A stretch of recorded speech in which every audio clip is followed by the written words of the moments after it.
Bonjour à tous. Je voudrais vous souhaiter la bienvenue sur le stand Figital que UCIT a monté dans le sud de la France à l'occasion du salon TerraTech. On va faire des annonces de produits et je voudrais d'abord vous parler du sujet qui va lancer ce TerraTech pour nous après la session plénière. Je m'appelle Philippe Bricard, je suis le président et le fondateur de UCIT et on va vous parler d'HPC dans le cloud et de la façon dont on peut le rendre plus consommable et plus facile d'appréhension.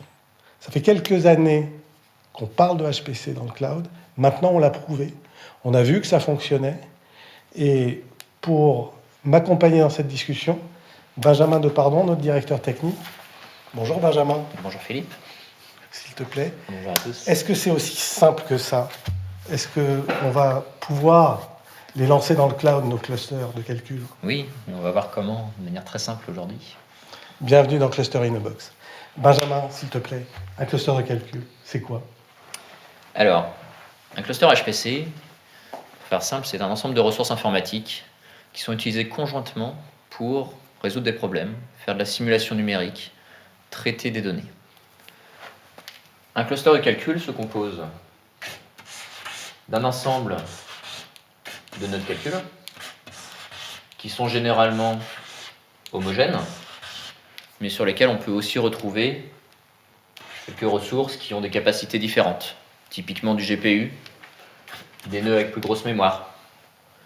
Tous ces nœuds de calcul sont interconnectés avec un réseau haute performance pour garantir de bonnes communications entre les différents processus qui s'exécutent.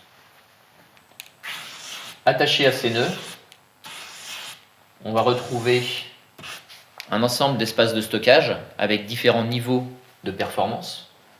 Typiquement, un file system parallèle pour pouvoir faire des I/O très performantes. Des espaces de stockage moins capacitifs et moins performants pour les homes typiquement. Et des espaces sur cassette pour de la sauvegarde par exemple. Par-dessus ça, on peut avoir également des nœuds qui servent pour faire du pré- et du post-traitement avec de la visualisation à distance. Et enfin, pour pouvoir utiliser l'ensemble, on va avoir besoin d'un ensemble de nœuds de service qui vont supporter les outils auxquels les utilisateurs vont se connecter pour utiliser le cluster, transférer leurs données et rapatrier leurs résultats. Merci Benjamin. Si je comprends bien, un cluster de calcul, c'est ça. Oui. Et si j'ai bien compris, c'est quand même des infrastructures et des ressources qui sont assez importantes. Oui, des dizaines, des centaines, des milliers de nœuds. Et à TerraTech, on est au milieu des spécialistes de ces environnements. Le temps d'installer ces clusters de calcul, C'est généralement en mois que ça se compte. ça se compte en mois. Et si on veut les changer, si on veut augmenter les ressources, le temps, C'est généralement difficile de faire évoluer des clusters. On les achète pour une période assez longue, avec des capacités fixes. ça doit consommer pas mal d'énergie, non? Oui, beaucoup. Il faut aussi de l'électricité redondante. Il faut prévoir toutes ces infrastructures autour des ressources. Ce sont de gros investissements. Oui, ça se planifie généralement à l'avance pour pouvoir garantir des investissements sur 4-5 ans pour créer ce cluster. D'accord. Et dans le cloud, alors, ça représenterait quoi? Un cluster dans le cloud, ben finalement, ça peut être la même chose. On va retrouver différents espaces de stockage, des nœuds et du réseau de performance pour la partie calcul, des capacités spécifiques pour faire de la visualisation, des nœuds particuliers, et également tout un ensemble de services sur lesquels les utilisateurs vont pouvoir se connecter. Et est-ce que c'est aussi gros en termes de ressources? Comment ça se comporte par rapport à notre cluster de calcul qu'on connaît? Ça peut être gros, aussi gros. Ça peut être plus petit si vous avez besoin de moins de ressources. Ça peut être plus gros si vous en avez besoin de plus. C'est variable et adaptable en fonction de vos besoins. D'accord. Donc là, ici, on est flexible. Et si on a un nouveau processeur qui est disponible, annoncé par un des grands fournisseurs de processeurs au monde, on peut le déployer dans le cloud? Oui, l'évolution est très simple généralement et les changements se font de manière automatisée ou en tout cas beaucoup plus Et le temps? flexiblement. Plutôt que de mois ou de semaines de déploiement, on va plutôt compter en heures ici, le temps qui va être nécessaire à faire un cluster. Mais si on veut le faire monter en puissance? Les évolutions, faire varier les capacités de calcul, de stockage, c'est pareil, généralement ça se compte quelques minutes ou heures en fonction des processus à mettre en œuvre. Ça consomme aussi pas mal de ressources. Alors en fait, l'énergie, finalement, tout comme les infrastructures autour, vous n'avez pas besoin de vous en occuper. C'est l'offreur cloud qui va s'occuper de tout ça, et ça va être compris dans le package que vous allez payer de service. Alors, ça coûte très très cher. Pas forcément, puisque vous allez pouvoir définir vos budgets, les contrôler également, et vous allez surtout payer uniquement en fonction de ce que vous allez consommer. Mais alors c'est compliqué. Non. Justement, nous avons packagé des outils basés sur des outils que nous développons depuis des années et que nous déployons depuis des années. Nous en avons fait une offre prête à l'emploi qui intègre toutes ces spécificités du cloud et qui très rapidement va vous permettre d'accéder à un environnement complet, adapté et flexible en fonction de vos besoins. Bon, le cluster InnoBox, il peut avoir quoi comme ressources?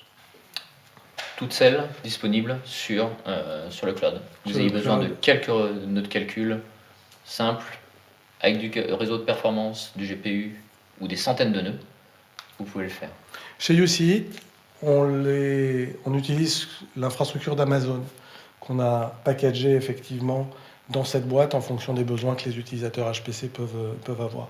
Et Cluster InnoBox, vous pouvez le consommer, vous pouvez l'acheter, la boîte sera sur Amazon, c'est ça? Oui. Est-ce que son prix va être contrôlé?